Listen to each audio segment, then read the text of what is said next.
But definitely during COVID, there is a segment of the commercial real estate market that are open and ready to make this change.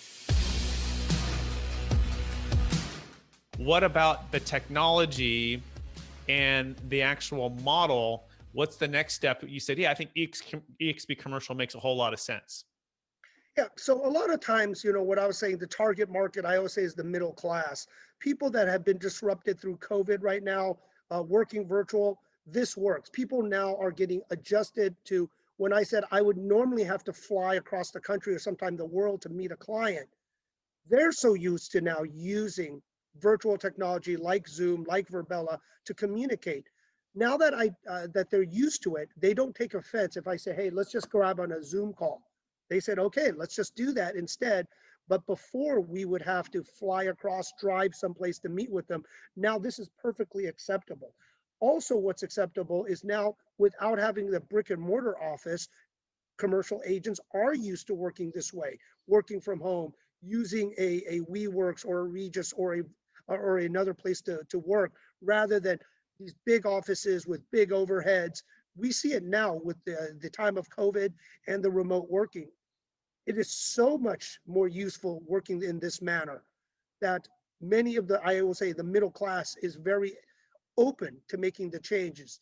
Some people, of course, are very stubborn. They don't want to make the changes. They say, this is the way it always is. And I would say that is the kiss of death. Don't ever say this is the way it always is, because that's when it's not anymore. So you always have to be adaptable and flexible and open-minded, understand new ways of thinking, new ways of technology. And a lot of times it just hasn't got there yet. But definitely during COVID, there is a segment of the commercial real estate market that are open and ready to make this change. And that's why I'm very excited by helping set up the eXp commercial platform, the value prop, to get these agents that want to make the change and are already used to virtual working to come over to our platform to be much more successful.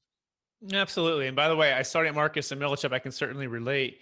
It's tough when the splits are so weighted where, let's say at 50%, I think a lot of them, at least when I was there for the first, $100,000 of commissions go to the brokerage. And then if you had a mentor, another 50%, at least for the first 3 deals or so goes there. And so you're looking at like about 20-25%.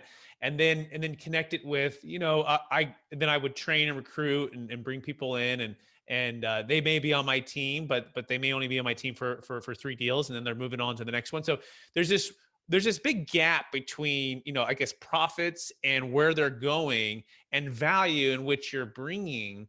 And it seems like the more I study the eXp commercial model, and since joining myself about 6 months ago, it seems like it's the Netflix versus the Blockbuster, right? The old way of doing things, kind of really restrictive, really kind of hedged towards Blockbuster making a lot there. And then now Netflix is kind of a newer way, technology driven, but it's going to bring the profits back into the commercial agent.